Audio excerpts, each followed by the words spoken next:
Thank you all for joining us for tonight's webinar, Brainstorming, a deeper look into sports-related concussions. I'm Greg Berry, Director of Communications in the Office of Alumni Affairs. Since we're virtual, please excuse any technical glitches that may pop up. If you experience problems with your video or audio, click the reconnect button on your screen to get back to the webinar right away. A quick note, the webinar is being recorded. We'll have a replay available on our website sometime tomorrow. Also, if you have any questions for tonight's panel, drop them in the chat. We'll have time for Q&A before we go. Tonight, we're continuing a special 5-part series, Push to Play, that takes a look at topics important for families of youth athletes, and we are excited to welcome 3 guests. The first, Dr. Sara Gould. She is an associate professor in the Department of Orthopedic Surgery and Department of Emergency Medicine here at UAB.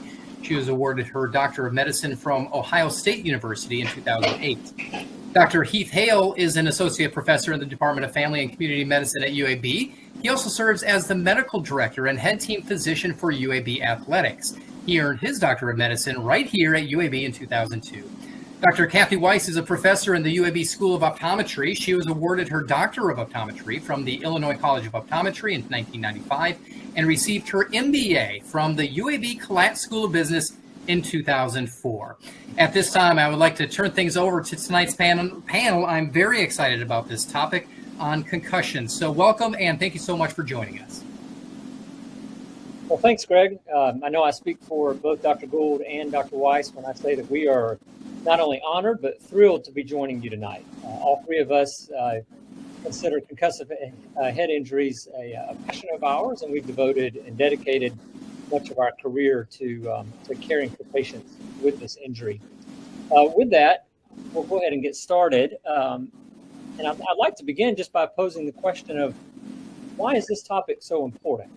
And I think the best to answer that, we can look at epidemiology surrounding this topic. Let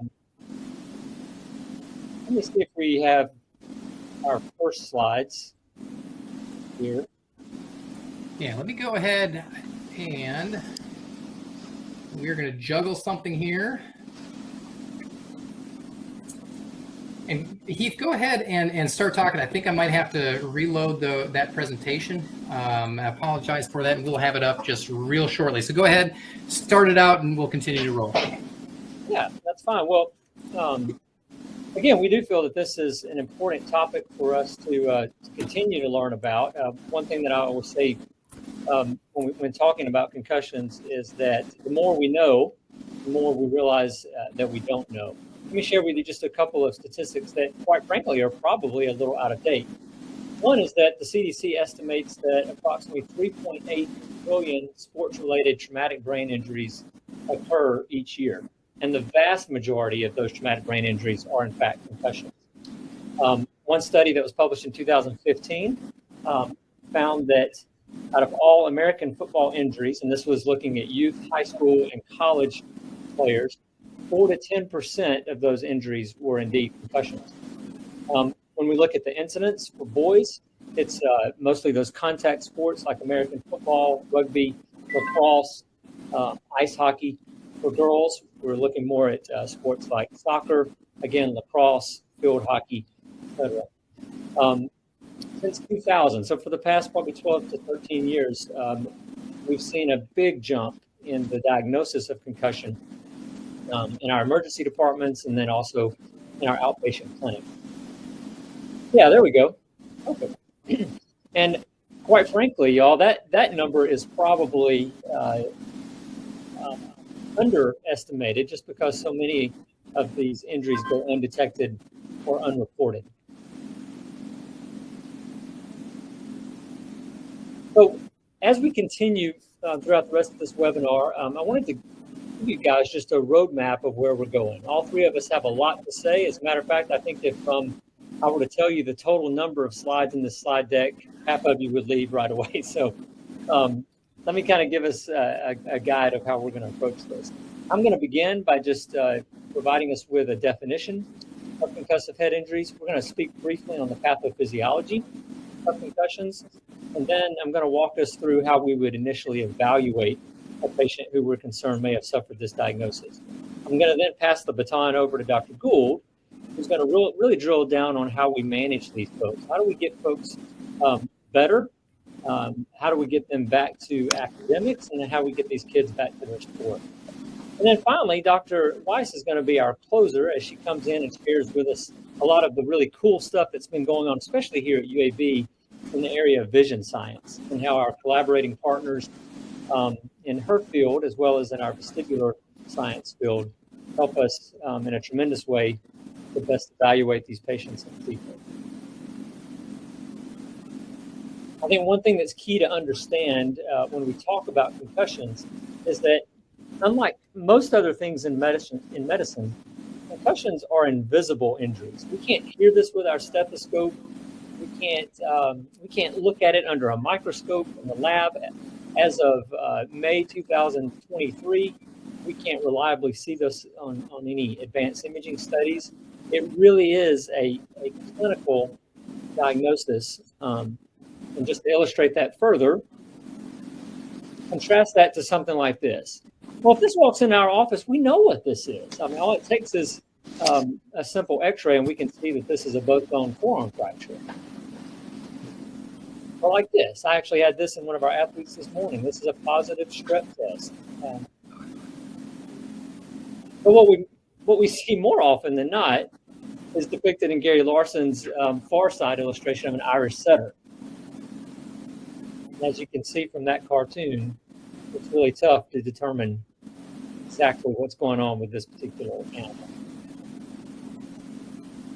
Okay, so in terms of concussions, now there are multiple stated concussions out there for this diagnosis, but this is one that most of us in the sports medicine world like to use. And I'm going to walk us through some key components of that. First of all, a sports-related concussion is a traumatic brain injury. It's induced by biomechanical forces. And there are several common features that may be utilized in clinically defining the nature of concussive brain injury. So before we talk about what those are, let's again reemphasize that there has to be trauma to the brain, and that trauma has to be induced by these forces. All right, now those forces can be via a direct blow to the head, which is most common, but it doesn't have to be a direct blow. It actually can be other things that just transmit forces to the head. So that could be a rotational force. It could be acceleration, deceleration, where you're getting impact of the brain against the intracranial surface. There's even been some studies looking at our military personnel who suffer concussions from blast injuries, which is the shock wave phenomenon that occurs. Concussions are usually rapid onset. They're short-lived in their neurologic impairment, and this is key. Concussions, by definition, eventually do resolve and go back to that normal state. Now, if there's one point that we want y'all to walk away with, it's that concussions, we feel like, are what's defined as a functional disturbance and not a structural injury. And what we mean by that is what we're seeing when we look at concussions or when we take care of concussed patients is we're really seeing the effects of the concussion more than the concussion itself. We're not seeing a bleed in the brain. We're not seeing a tumor. We're not seeing a broken bone, as I mentioned earlier, or an abnormal cancerous blood cell. What we're seeing are the effects from a functional standpoint of this injury to the brain. So that's why we don't reliably see it show up on any injury or any neuroimaging. And then the other thing to mention here is that we can see a wide range of signs and symptoms. I remember when I was playing sports back in the late 80s and early 90s, if you didn't get knocked out, if you didn't lose consciousness, well, then that wasn't a concussion. You just sort of got dinged or you got your quote bell rung. Well, now we know that actually only about 10% of concussions, and that's probably liberal, are associated with actual loss of consciousness. The other thing to mention here is that those clinical signs and symptoms must not be explained by other things. So, if that patient is inebriated, or if they're high on substance use or other medicines, or if there are other injuries that could be causing some of those signs or symptoms. And those need to be excluded before we can reliably say that this is all from a concussion. And that also includes comorbid medical conditions, coexisting medical conditions, or psychological mental health issues as well. All of that being said, though, for us sports medicine physicians, especially if we're caring for an acute injury that occurs on the sideline or courtside, any head injury that's associated with a change in mental status is a concussion in our minds until proven otherwise. It truly is a guilty till proven innocent situation, and that's why we're so careful with our evaluation. We'll go through in just a minute.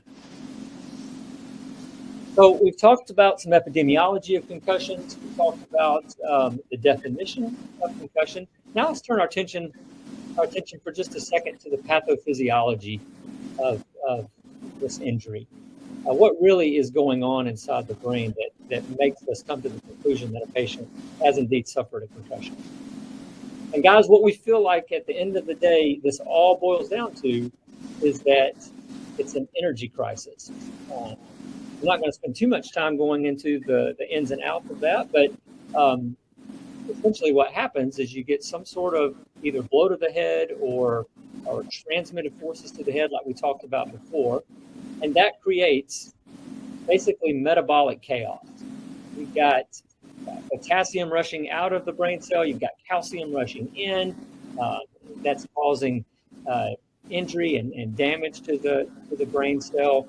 The axons are where we feel like the part of the brain cell that we feel like is most involved. Those are the railroad tracks that are transmitting information from one brain cell to the other.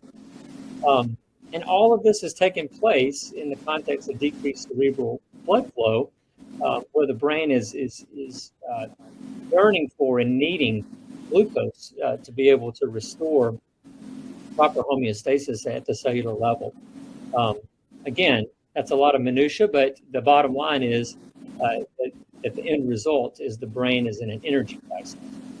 Now, if that's a little laborious in terms of understanding from a cellular level and a pathophysiology level what's going on, the best way to think about it, and certainly the best illustration that I've heard, I wish I'd come up with this, is to picture a snow globe. Imagine a snow globe that has been violently shaken up. Well, the glass part of the globe is intact. The wooden base is intact. A little picture of New York or whatever is intact. But what's not intact and what's not okay is the snow itself. There's chaos. So if you imagine there are about an estimated 100 billion neurons, there are about 100 trillion synapses in our brain. And now imagine that brain getting violently shaken or injured. Or imagine an egg yolk, what's going on inside of the eggshell after there's been an injury. That kind of gives you a better picture of what's going on at the cellular level inside of our brain. And this is so helpful. I found this to be so helpful in explaining to my patients and to coaches and to parents exactly what's going on when their child has suffered, their player has suffered a concussion. And it's also a good lead-in into talking about why it's so important for us to implement the management strategies that Dr. Gould is going to talk about. Okay, so finally, let's now focus just a little bit on how we evaluate these patients. What we're going to, the approach that we're going to take to do that is to talk about signs and symptoms that commonly be seen. We're going to talk about the importance of taking a detailed history and how we go about doing that, identifying any risk factors that may exist for that person either sustaining a concussion or potentially having a protracted course. I'm going to walk you through some of the examination hurdles. And then finally, we're going to talk about the sport concussion assessment tool and how we utilize that in the sports to help us evaluate these patients. Before delving too much into this, I would be remiss if I didn't drive home the important point, and I think I've already beat this dead horse to a certain extent, that diagnosing concussions is not something that we typically do with objective tests or with imaging studies. It truly is a clinical diagnosis. Now, some of them are obvious. If that player's got loss of consciousness, or if they're just talking out of their head, or if some of you remember the 2014 Sugar Bowl with Alabama and Wisconsin. You see Alabama's offensive tackle there diagnosing number 7 there with a concussion. But in most cases, they're not that obvious. And I think that includes noting that just getting a normal head CAT scan doesn't rule in and out of a concussion. I've had so many patients that used to come into the concussion clinic who will have followed up with me from having gone to the emergency department. And the first thing they'll say is, well, they did a CAT scan in the emergency department and it was negative. So we know he doesn't have a concussion. We're not sure what's going on. So that's a good opportunity for us to educate that just because they had a normal imaging study doesn't mean that there hasn't been a functional disturbance to the brain. And then also, like I've touched on, concussion is an evolving injury. So sometimes they won't manifest all of their symptoms initially. It's something that we can see over time, including over hours and sometimes a couple of days. All right, so what are these symptoms? Well, here's just a list of some of the ones that can be seen. Patients can have one of these or they can have all of these. Probably the most common that's mentioned or that's complained of is headache, or if not headache, actual pressure in the head. It's important to ask about neck pain, especially after some of these contact sport type injuries. Patients will complain of nausea, sometimes vomiting.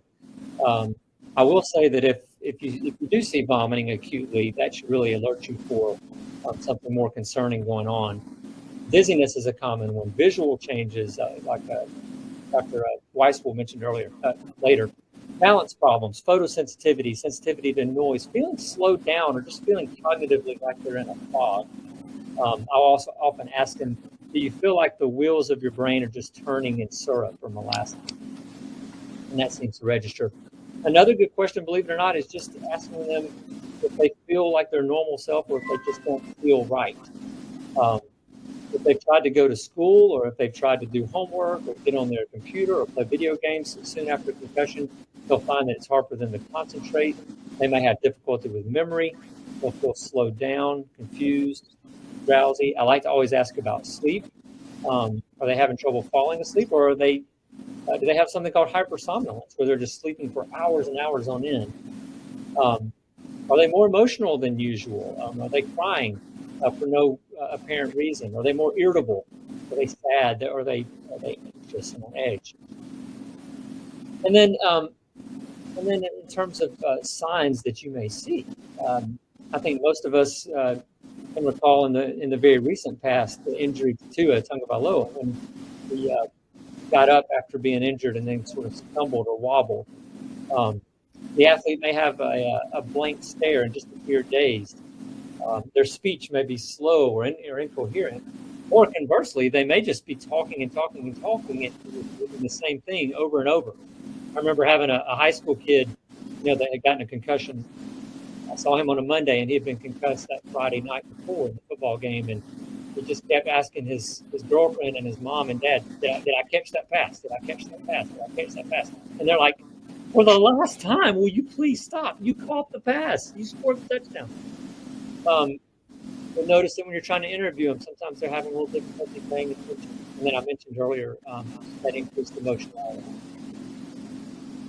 And then taking a detailed history is so important. My initial concussion visits take a really long time, and part of that is in the history taking portion, because I want that patient to kind of walk me through from start to finish what happened when they were injured, and when the significant other or the parent tries to jump in and answer for them, I'll stop them, because it's not so much that I'm looking for the content of the answer as much as I'm looking for how they're processing and remembering as they're giving me as they're communicating with me the story. That also is a good opportunity to see if there's any amnesia. Do they have retrograde amnesia, where they can't remember anything before the injury, or do they have anterograde, where they can't lay down new memories? It's important, we mentioned earlier to ask about symptoms. This is where in the history you can really drill down on those symptoms. Okay, so you have headache. Where do you have the headache? Is it in the back of the head? Is it only one-sided? Is it mostly in your neck? Do bright lights make it worse? Is this more kind of a migraine feature, or is it more of a feature, or is it more from what we call cervicogenic reasons or neck reasons? And then it's always helpful to ask other people that were there and or other people that know the athlete really well. And they can provide some helpful information. Okay, when it comes to the examination, it's important, obviously, to do an HEENT exam. We want to examine the pupils. We want to check for extraocular movements, look for any nystagmus or beating of the eyes in a certain direction.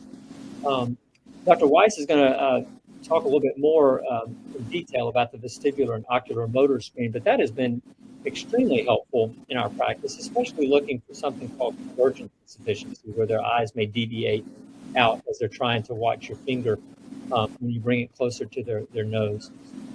I've mentioned a couple of times the importance of doing a good neck exam, because that can be a significant contributing factor to their headache, particularly. Occipital neuralgia is something I'm sure Dr. Gould may mention, because that too can be a common cause of headache after a brain injury like a concussion. And that's important because that's an area where we can really intervene proactively and help them get better. Assessing their range of motion at the neck, doing a neurologic exam, particularly looking at their balance and coordination, their gait, and then not neglecting the importance of a good mental status exam, making sure that they don't have overwhelming, obvious depression or anxiety or just difficulty communicating with you in a proper way. And then my last slide is just to, as promised, mention the utility of something called the SCAT-5, or the Sport Concussion Assessment Tool. This is something that I guess technically is only reliable if you have baseline information, but I like to use it as well especially my new concussed athletes, because what it is a tool that assesses not only their orientation to time, place, and person, but it gives some really creative ways. It provides some really creative ways to assess their memory, both their immediate recall as well as their delayed recall. Some creative ways to assess their concentration and their focus. We'll have them say the months of the year backwards. We'll have them repeat a string of numbers backwards and just see how they're able to do that. It's a way to formalize evaluating their balance, to assess them standing on 2 feet, on one foot, and then with 1 foot in front of the other. So those things all combined can make up our initial evaluation of the concussed athlete. Getting a detailed history, asking about those symptoms and drilling down on those, doing our SCAT-5, and then really setting the stage now for us to be able to do a good physical exam. And with that, I will turn it over to my colleague, Dr. Gould.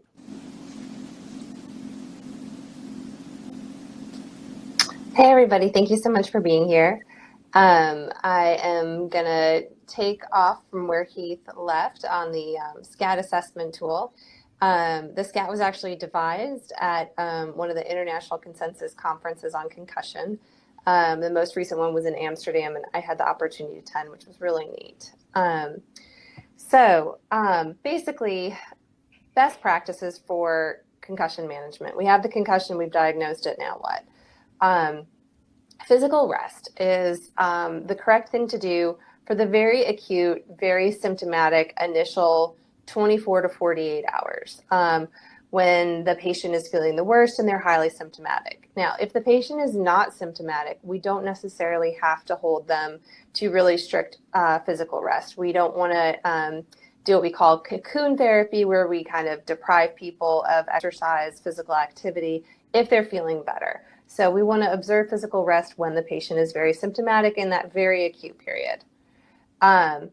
Again, as Dr. Hale mentioned, we want to avoid that metabolic stress, meaning expenditure of energy. We want to focus on the brain recovering. That really, again, is just for that very immediate period where they're very symptomatic. We've actually found studies that people who did any strict rest beyond 1 to 2 days actually did worse. So people who didn't do any physical activity and just kind of rested did not recover as quickly as people who engaged in regular physical activity according to their symptoms. So anybody who's been asymptomatic for more than 24 hours, meaning feeling back to their baseline, it's probably okay to start getting back into sports. It's best if we can have somebody supervise that, either an athletic trainer or physical therapist, because they can be able to observe for subtle signs.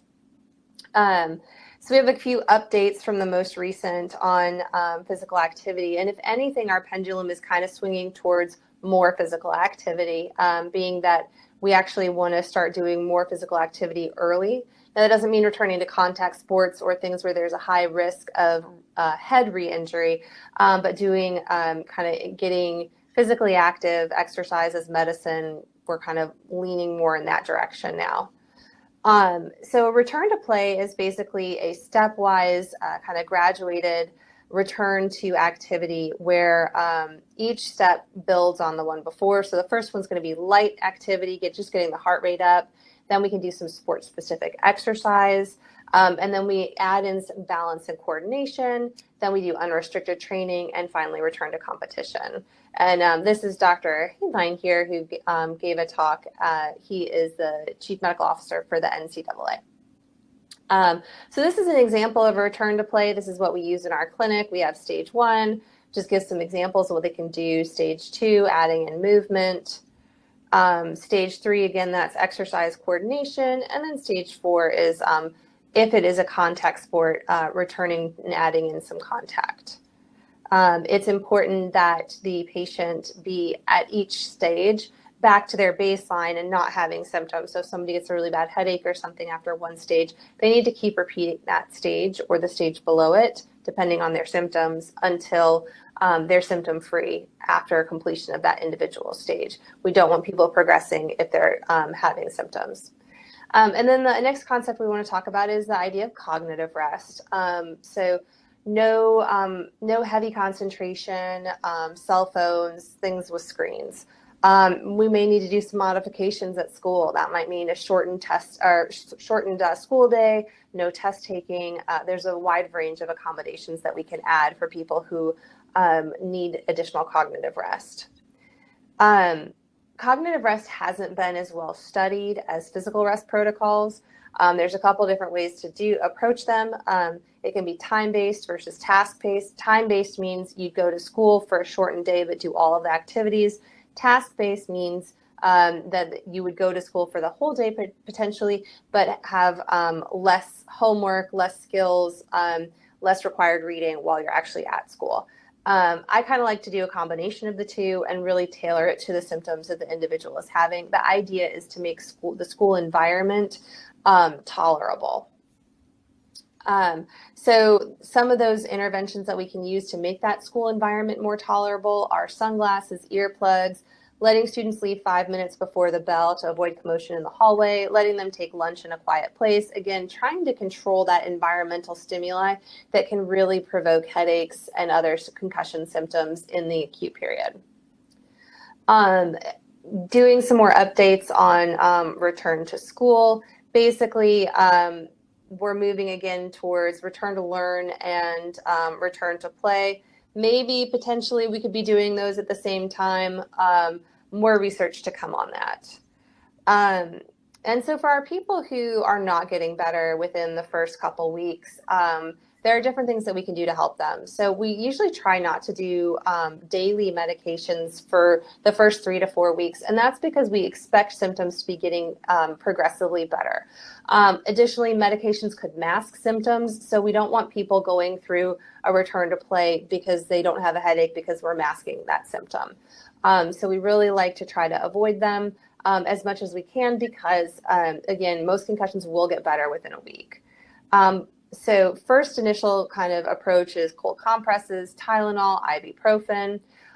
We want to do these medications, but we don't want to overuse them because if we're doing daily Tylenol, daily ibuprofen for more than a couple weeks, that can actually cause rebound headaches. symptoms of nausea, we want to do small, frequent meals, avoiding car rides, avoiding screens. We can even prescribe some Zofran, which is an anti-nausea medication if needed for really severe cases. And then for intractable headaches, we can do infusion therapy, we can do nerve blocks. We have a whole lot of different things that we can offer people to try to control the headache. Just because we're not doing a daily medication for them doesn't mean that there aren't some kind of one and done medications that we can try to get the headache under better control. Dizziness following a concussion is another really common complaint. It can be due to problems controlling blood pressure, which is that postural orthostatic tachycardia syndrome.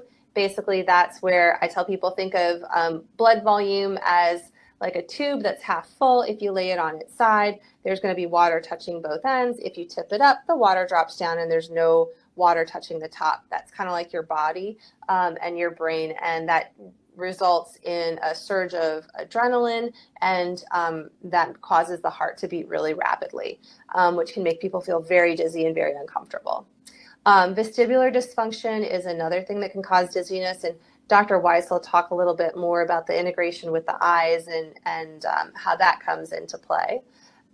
We're very lucky at UAB. We have a phenomenal vestibular physical therapy department, and we work really closely with them. We can refer our patients over there. They can do additional testing. We work with Dr. King a lot, and he and his group are just amazing. So I'm going to just do a little brief, I'm not going to do a brief example because the video is not going to play, but basically vestibular dysfunction can show up as intrusive saccades, which are basically where the eyes are almost kind of shaking as they're moving back and forth. And this is just a good diagram of what that difficulty controlling the blood pressure can look like and some of the symptoms that can result from that. Again, you can see how seated, we've got the blood volume here, and then we stand up and the brain thinks it's not getting any oxygen. If our symptoms go beyond 4 to 6 weeks, there's additional things that we can do. Again, that's the vestibular therapy. We can look at hearing screening. Neuropsychology is basically looking at the way the brain is processing information and helping make school accommodations. Behavioral therapists, EKGs, lab testing, and then a bunch of different medications that we can do to help. And these are just some updates. So the Buffalo Concussion Treadmill Test is one that we can use where if a patient is not able to tolerate a return to play, meaning they're still having symptoms, but again, we know physical activity is so important. We really want them exercising. What we can do is a stress test, basically. If you've thought of or heard of a stress test for a heart, a Buffalo Concussion Treadmill Test is basically a stress test for the brain where the athlete gets on a treadmill and it progressively gets harder until they become symptomatic and have to stop. And basically that gives them the parameters that they can exercise at below that threshold. So our post-concussive syndrome is going to be a complex concussion with multiple signs and symptoms that last more than 6 weeks. We really want to work on getting aerobic exercise prescription for that as soon as possible, because that has been shown to help restore cerebral blood flow regulation and help the patients recover more quickly. One thing that people always ask me is, what does this mean? I've had a concussion, we've had a concussion. What does this mean for the rest of my life? And the short answer is we don't know. There are some signs that maybe there are some long-term sequelae, but we don't know what that means. And so the first study here basically showed that there were some white matter changes following sports-related concussion on diffusion MRI. And here again is some different imaging studies that show these changes and that they persisted. But one of the things that I would say is that we need a lot more studies because we can see that there are changes, but we don't know what those changes mean. And so the American Medical Society for Sports Medicine has put together this position statement and just saying, we know that head injury is bad and we should try to avoid it. Basically, there's no magic number of concussion after which we need to disqualify people. But we do know that there is an association between continuous concussions and chronic cognitive dysfunction, meaning difficulty with processing information. Again, we don't have a hard and fast rule. Disqualification from sports should be based on an individual to individual basis. So basically, here's some additional resources. If you're interested, you can look at the American Medical Society for Sports Medicine position statement. The CDC also has some really great guidelines. All right, I guess that's me next then. I'm Dr. Kathy Weise. I don't have any disclosures. I am listed as the lead team physician for vision on the UAB athletics page. However, I'm standing on the shoulders of the entire Department of Optometry, and we also have our UAB ophthalmologist as well. So I got a lot of good support. My dad was a football coach. He's in the Iowa High School Athletic Association Hall of Fame, and my uncle was an optometrist. So if you put that together, you have a little girl who grows up on the sidelines who wants to continue to increase access to eye care through this vehicle we call athletics. So that's the why. Also, when I'm, speaking nationally, I always have to point out who we are, UAB, the B. We're not the little team down the street. This is my son. We have our own trophies, our own championships, and our own rings. Also, we take way better care of our coaches. I'm sure everyone is laughing in the background. All right, so how I got involved in concussion is back in 2013, we had just finished a big myopia study. We had, it was supposed to be a 3-year study on nearsightedness, and it turned out to be a 14-year study. We have, at that time, 15 or so years of continuous NIH funding, including the large-scale randomized clinical trials. And so we said, gosh, we've got this great research team. What can we do next? What's the next best thing? And at that time, the literature was very clear that the visual system was messed up after concussion. And so I talked to a few friends here, and Dr. Mark Swanson being one of them, and he said, yeah, I'm interested in studying that too.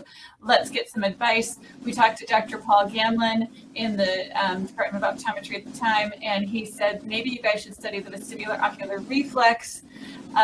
And we said, all right, the VOR is what is on your, is what keeps the images still on your retina. So when you're walking around, the images on your retina, if you're like trying to read a street sign, those images should be bouncing around because your eyes are bouncing around.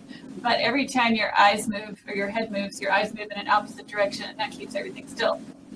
So we thought, well, maybe that's messed up after concussion. And so we got some advice from Dr. Randy Carden. I said I was from Iowa. He's from Iowa. He was kind enough to meet with me for a whole hour with my dad, the football coach. And at the end of the meeting, Dad said, after this whole hour of us geeking out about vision and concussion, Dad said, I didn't understand anything that you guys said, but I do know a couple of things. One of them is there should be an optometrist on every sideline. Oh my gosh. That's pretty lofty, but I always do what my dad tells me to do. So fortunately, I had the cool Dr. Heath Hale that I had met shortly after that, who says things like, I believe we can solve concussion. If we do, it'll be through the eyes. I didn't tell him to say that. So I was very glad to have the support of Dr. Hale and Dr. Gould. I met shortly after that as well. And so, when you start to look around at UAB and you think, if we put the full weight of all that is UAB into studying concussions, then we've got a huge thing. We've got a great thing here. We've got engineers, we've got, people who can design helmets, we've got neuroscientists, we've got vision scientists, we've got neurologists, neurosurgeons, team physicians, all these people, Children's Hospital, doing all these great things. And so Dr. Hale helped me create Blazer Vision, and we provide the acute care and comprehensive eye care. And as part of the comprehensive eye care, we actually do baseline concussion testing on as many athletes as we can get.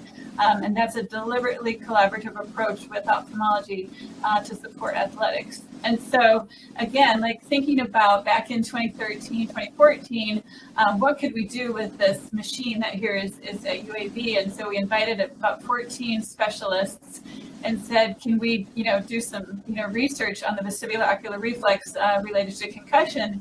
And they said, sure, we'll support you. So we went for a grant, the UAB HSFPEF grant, and we got it. And since getting the grant, if these play, I don't think they're going to play, picture her, we bought a big $200,000 fancy vestibular ocular reflex chair.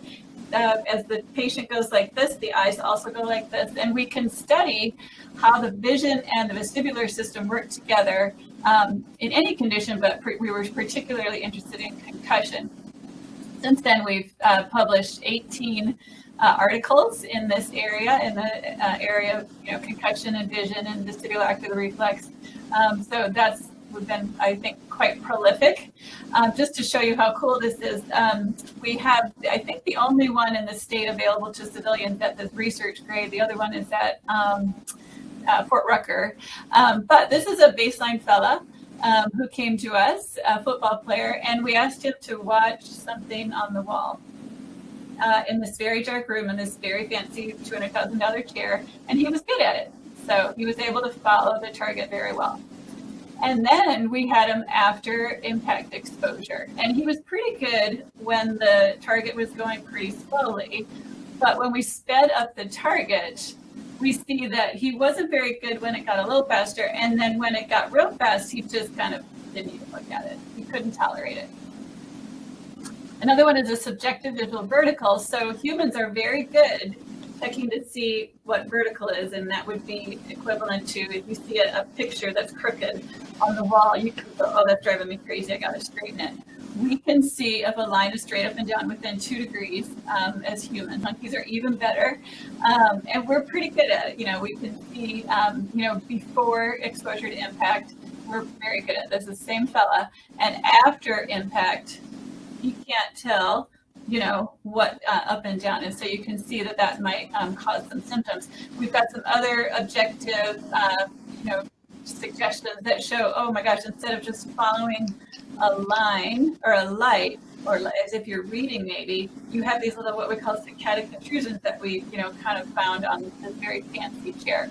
So in other words, we're finding stuff that we can measure very objectively that's telling us the eyes are messed up after concussion. And so just like Dr. Hale said, the structure of the eye is fine. The structure of the brain is largely okay, at least by CT, but the way the eyes work together is very messed up. And so we continue to study it. We had already a national reputation as an optometry department in vision, but then we got to be known for our concussion, and what made us very good was our partnership with between UAB Medicine and also the Children's of Alabama and UAB Neurosurgery and things like that supported us. And so we've had developed research that we are proposing to the NIH. We have a current study that is looking at how the eyes are messed up after concussion and how much a child can tolerate in an eye exam post-concussion. And so that is ongoing research with Harvard and Stanford and a couple other bigwigs, including us. Now, the other thing that my dad said after that meeting with Dr. Carden was, the demise of football isn't going to be, the structure and the safety of it. It's going to be the cost of the equipment. If you make us buy super expensive helmets and super expensive equipment to test, then that's not going to be good for small town Alabama or small town Arkansas. And so that $200,000 chair is not accessible to everyone. And so we like to really make things that we can do on the sidelines that are very inexpensive, that can help us determine some of these biomarkers for concussion. And this is Dr. Graham Cochran showing us the very simple version of the subjective visual vertical, that red line test I showed you before. So we've had this sort of national reputation, and we're doing things nationally, but we really, really want to help locally our kids. And so we hope that everybody is convinced that, the eyes are messed up after concussion. And so after concussion, we hope that our physicians say, hey, let's get an eye exam. And so why do I say that? Here's some of the literature.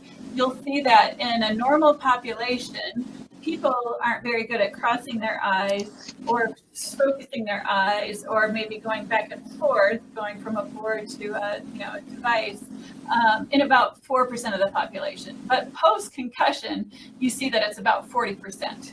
So lots more people have visual issues, eye teaming issues after concussion, and that's whether it's an optometry or an ophthalmology journal or psychology sports medicine. It's very consistently reported. And so what are those things that can go wrong? Here's my son. He's doing a near point of convergence, and you see both eyes are on the target very close to his nose. Dr. Robinson, who always gives me permission to share these, he has one eye on the target, but the other eye is swinging out, so he doesn't have good convergence there in that moment. So if your eyes aren't working together, you might have double vision, eye strain, intermittent blur because you're trying to focus. Now, do we need to be able to cross our eyes like this to play football? No. Do we need to be able to hold something this close to, tolerate school? No. However, this is sort of a stamina check. If you're not very good at this, then we know you're not going to be very good, long-term at the computer in your activities every day. So that strength of focusing, when everybody gets 40 and 50, they start to go like this. They can't see things up close. Kids aren't supposed to have that. And post-concussion, some of them do. Light sensitivity is a big one for us. It's kind of this weird, what we call neurophotophobia. It doesn't seem to be related to the pupil getting bigger or the focusing getting worse, which makes the pupil get bigger. It seems to be like this weird internal neurophotophobia. We'll talk about how we treat that in a minute. We also see a lot of stress-induced vision loss. It's called psychogenic amblyopia. Dr. Hale alluded to it before. Sometimes, people get so worked up that they're going blind, or they're worried about not being able to play, not being able to return to school, losing their scholarship. All these things can be very stressful. And there's a phenomenon where they get tunnel vision and they lose vision. And so that requires a referral to a neuropsychologist or somebody who can help us with that functional neurological disorder. We talked about the NPC a little bit. I wanted to just show you why we like these visual biomarkers. You can see that 50% of the kids in this one study had a reduced NPC. They weren't very good at crossing their eyes. And for those who had that poor NPC, it took them, lots longer, more than twice as long to recover. And so that could be a predictor of prolonged recovery. And so people always ask me, oh my gosh, is this my new normal? And I hope to say no. This is a good study by Christina Master and our friends at Children's of Philadelphia and their visual team.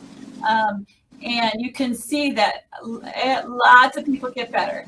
Lots of people have fewer symptoms, and it's awesome. So it does get better. However, you can see, the timeline is longer than people want. So if we're seeing you, then you're probably 4 to 6 weeks out, and you're one of those people that Dr. Gould and Dr. Hale have identified as, being more of a prolonged recoverer. And we want to see if we can help you. And so what do we do to try to help you? If you're not very good at crossing your eyes and you don't have concussion, we know that our eye exercises, after a good NIH-funded study, randomized control trial, we showed that 75% of kids without concussion got better at crossing their eyes. And so we want to know if post-concussion, we can help, speed that recovery a little bit and get your brain reminded about how it's supposed to use those visual tracks. So we rely on Dr. Christine Hopkins and our vision therapy team to try to, do some of this PT for the eyes. And that bears out, if you look at a kid without concussion, or this is adults actually,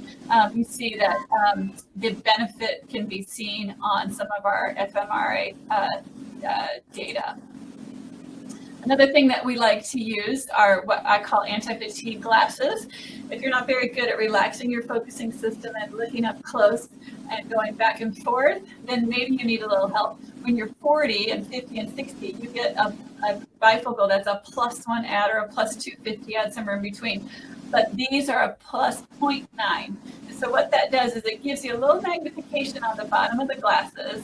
And then it also helps you not have to relax so much when you look far away. So I sort of liken it to, if I asked you to touch your toes a whole bunch of times in a minute, how many times could you do it? But now I ask you to touch your knees, you would be able to do it a lot more because you're more flexible. Also, the glasses come with anti-glare coating. So for that light sensitivity, it's great. Our patients tend to really like that more than just regular reading glasses. One of the things I'm excited about more recently, when somebody used to come in and say, I've got light sensitivity, I'd be, oh gosh, this is so hard to fix. Sunglasses sometimes help, but sometimes they seem to prevent, sort of what we call a light adaptation. So if you're in a movie theater and you're in the dark and you go outside and all of a sudden it's really, light like that, then that's kind of maybe what happens post-concussion. We're not sure. But in some people, what we call light adaptation is an issue. And so we've tried these contact lenses by Altius that block out, the number one block out 50% of the light and all of the blue. And we have a green that blocks out 78% of the light. And I'm 10 for 10 on people that say, dramatic improvement in light sensitivity. So, we're getting these, companies to send us, stuff to try and see what we think and try them in our concussion patients and our athletes and things like that. Because, here we are at UAB with all, that we have. And so your management options can include, regular old glasses. Maybe you didn't realize you needed glasses, and we're finding that you do. Vestibular referrals is huge. If we're finding that maybe they have a lot of symptoms, but they're not having a lot of clinical findings, then I send often to our vestibular ocular reflex clinic, and 85 to 90% of the time, Dr. Swanson is finding something in our chair, and then we send to Brian King, our great vestibular rehab therapist.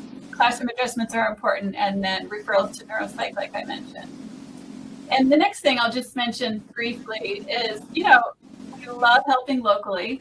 We love, having national, help, doing things nationally.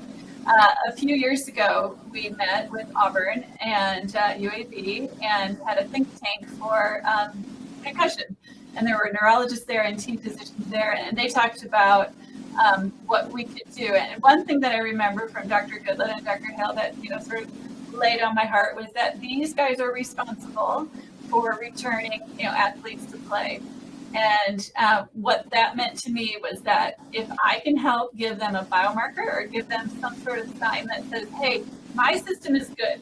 As an optometrist, I can't return anybody to play in the state of Alabama, but I can tell Dr. Gould that, hey, visual system is good. And so these guys, the concussion physicians, can look at the vestibular system and the visual system and the other systems and put it all together and see if they're ready to play. And so we've talked about the supply and demand issue after concussion. And I always liken it to, if this video played, it would be the little dog, falling off the treadmill there and this kind of thing. We don't know how the patient is going to be affected. It could be the same concussion. Dr. Hale always says, if you see one concussion, you see one concussion. Everybody responds to them differently. And so if we can find biomarkers to help our team physicians, feel good that maybe it was okay at first and then that metabolic cascade kind of caught up with them and things got a little bit worse, but then they go back up. We've got several biomarkers, visual things that we can do that show, that very much reflect the metabolic cascade theory of concussion. So hopefully, if you don't remember anything that I just rambled about, you'll remember that, eyes are messed up after concussion, and getting a good eye exam by somebody who will, look at your near system and study it really closely rather than just structure of the eye, then, that's a good thing for you to remember. That's it for me. Do we have questions, Greg? We definitely do. And let me go ahead and start with those. Fantastic information, and I really enjoyed the presentation from all of you. And this is just a very important topic that I think often can go overlooked. So let's go ahead and start with the questions. If you have questions, toss them in the chat and we'll get to them. We'll go a little bit past 8 o'clock just so we can get some of these questions addressed. So the first one is, are concussions more dangerous in younger, maybe 10-year-olds or older athletes? So we actually looked at this. We wrote a paper comparing younger athletes, which we described as less than 12 compared to 13 and above. And we didn't find many significant differences between the two. Younger athletes were more likely to be hospitalized after a MTBI than older athletes. And that was really the only statistically significant finding that we had. In terms of, is the medical workup different?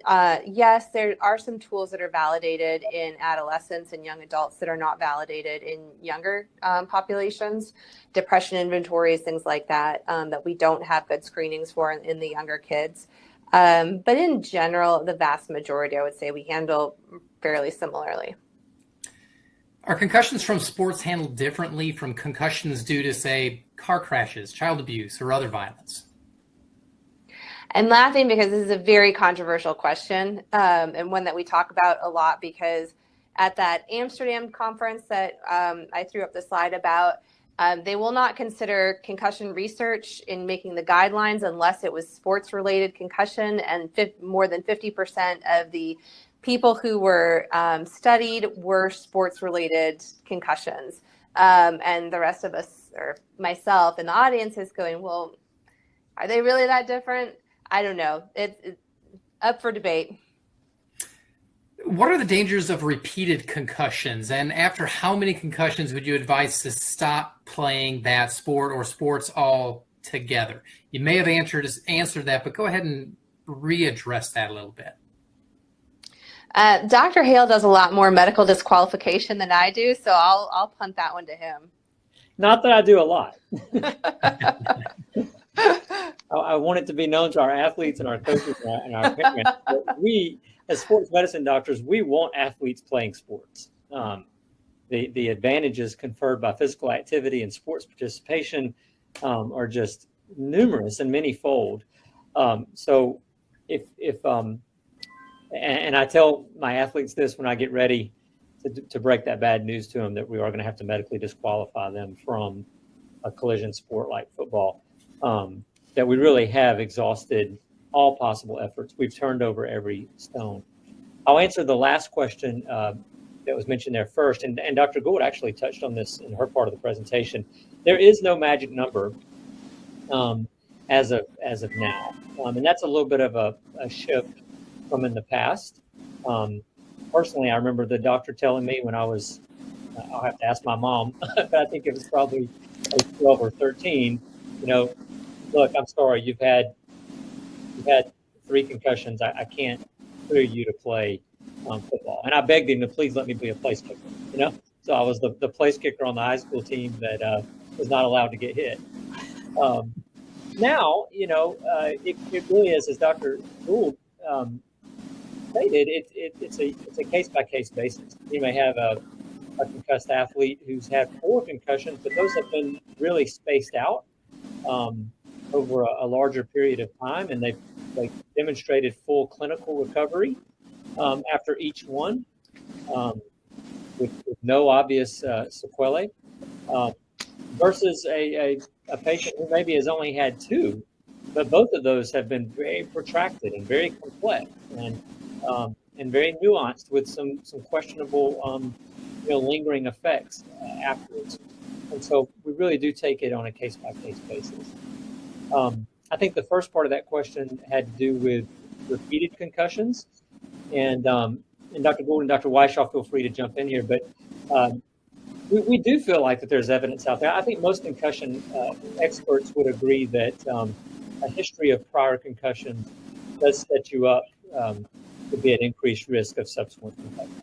So we do take that into consideration when we're evaluating a concussed athlete. I'll always ask, have you had concussions? And I'll try to drill down on each one of those concussions. What was the mechanism? Did you have loss of consciousness? How long did it take you to recover?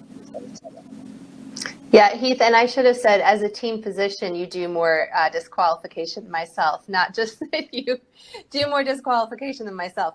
But to kind of add to that, the study that I mentioned, we can see that there are changes. We know that things are happening in the brain. We kind of have this point in time where we're at concussion, and then we have CT, chronic traumatic encephalopathy. And that is a post-mortem diagnosis that is made by looking at a brain after someone has died under a microscope. And we don't really know what's going on in between. And we are starting to learn more. We can see these changes on fMRI, but we don't know what they mean yet. And one of my favorite studies to tell students about was jokingly called like the red herring study, where some researchers were trying to do a protocol on their fMRI machine.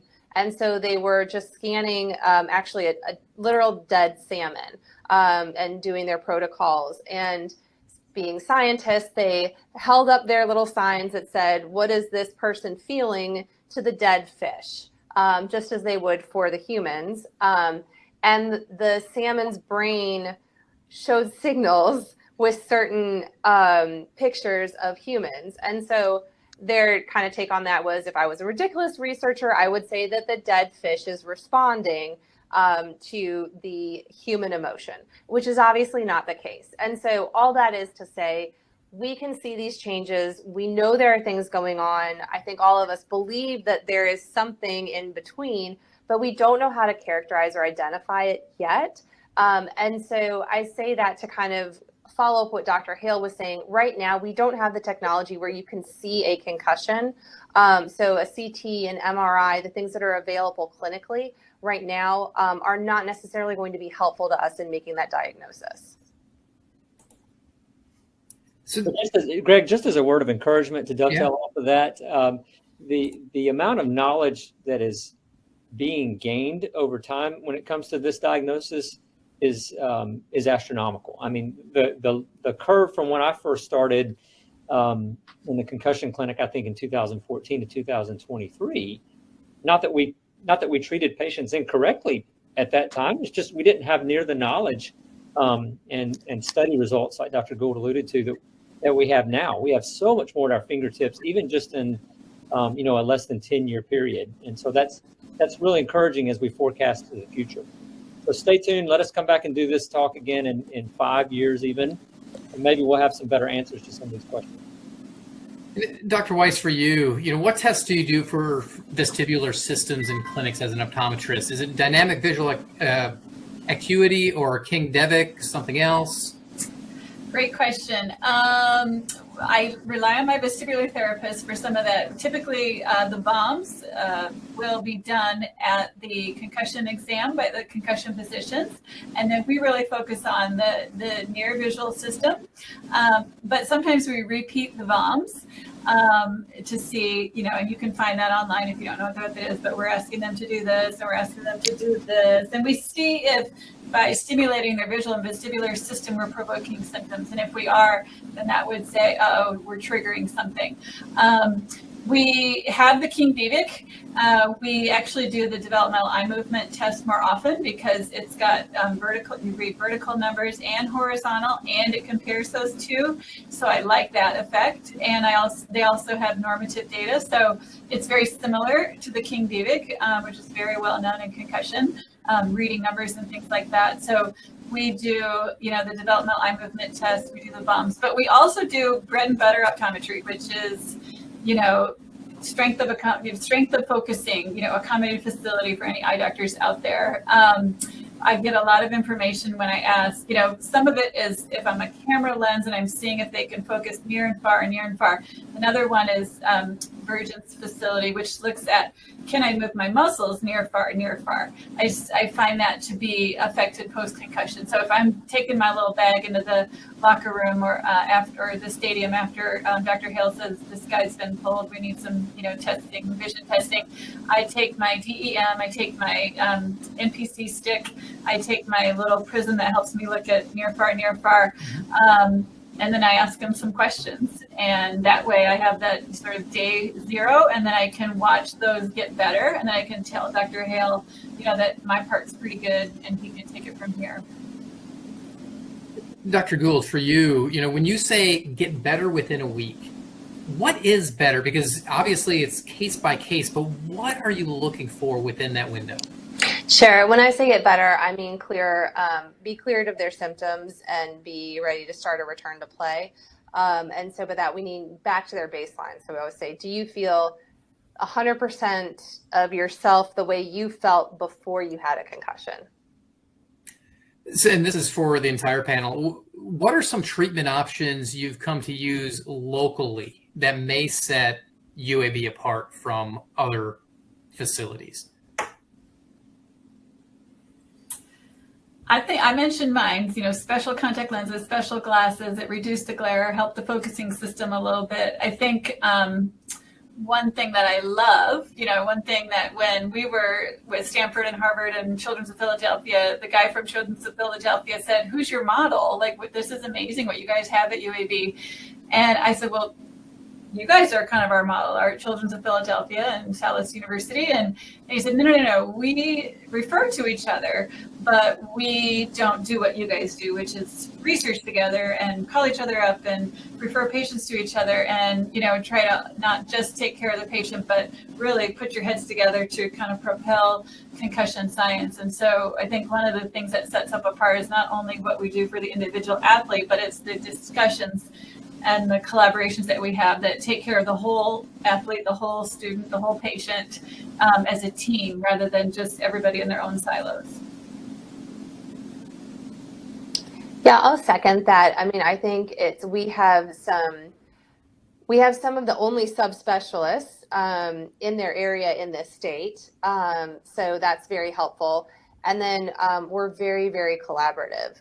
So I have had literally, I think everyone who touches concussion at one point, I've been in their clinic or they've been in my clinic. And that allows us, because concussion does touch so many different body systems, it really allows us to tailor our therapies and utilize our strengths at UAB, which is we have so many subspecialists here. And you will not have access to those at other institutions. So that's very helpful for us. Yeah, Greg, if I could answer that in one word, and I know it's just reiterating what has already been said, but it really would be the word collaboration. I tell folks all the time, I recognize that I'm blessed to be a team physician here because of the partnerships that I have on campus and access that I have to folks like my two colleagues on this webinar right now. If I have a patient who I need to bounce an idea off of, or a colleague who I need to bounce an idea off of about a patient who's got occipital neuralgia or some medication options, then I pick up the phone and I call Sara. Kathy has already elaborated on just the myriad of detailed tools that she has that help in terms of vision and vestibular issues. But it doesn't just stop there. I mean, we've got sports cardiologist folks who work together with us to help with the diagnosis of POTS. We've got neurologists that are especially interested in concussion and working with our athletes. Neuropsychologists, I could go on and on. Functional medicine doctors. So for those that, like Sara mentioned earlier, and Dr. Weise mentioned as well, that maybe their protracted symptoms have now sort of drifted more towards an inorganic cause as opposed to just an actual organic cause. And those are folks that can really help to tease that out and get to the bottom of it. Awesome, guys. This has been fantastic information on a very important topic. So Dr. Gould, Dr. Hale, Dr. Weise, thank you so much for taking time out of your day. Dr. Gould, I know you just got done in the ER, so now you get to relax a little bit after this. And I truly appreciate the time that you spent with us tonight. Thank you so much. Thank you. Thank you. Thanks. You can learn more about concussions with Dr. Hale and Dr. Weise through the UAB Green and Told podcast. Check out episode 54 from September 2021. Download it at alumni.uab.edu/greenandtold. Quick reminder, a recording of tonight's webinar will be uploaded onto our website tomorrow. Live attendees will receive an email once the replay link is ready. In a moment, we'll share upcoming webinars you can register for. But first, we want to showcase the next 3 webinars in our Push to Play series for families and youth athletes. And I do want to thank Dr. Hale for helping put this together. We worked with him late last year to kind of combine a bunch of things. So on Thursday, June 15th, we're going to be welcoming Dr. Stephen Brown and Dr. Ian McKegg for Breaking It Down, Common Orthopedic Injuries in Sports. Through this webinar, we'll discover which injuries are most concerning and what needs to happen to help mend your youth athletes. On Tuesday, July 18th, come back for nutrition, fueling, and hydration. Dr. Marissa Bello will join us as we learn what we need to be consuming to avoid heat illness, cramps, and life-threatening overheating. The final part of the series will be on Wednesday, August 30th. Mental health and youth athletes, stress, eating disorders, and more will explore information to equip us when it comes to things beyond athletic performance with Dr. Dana Watson. You can register for all these webinars at alumni.uab.edu/events. And as promised, here are other opportunities to join us coming up. On Tuesday, June 6th, we'll be mixing it up with summer mixology. Learn the basics behind the classic cocktails as we learn how to make 5 different drinks. Then on Thursday, July 27th, we'll be welcoming D-Matics for performance management, your deed to success, as we take a look at strategies for effective performance management. And on Thursday, August 3rd, come back for tips and tricks for curing the back-to-school blues. A panel of educators will be us to make sure your kids are set up for success when they return to school this fall. Register for these and more at alumni.uab.edu/events.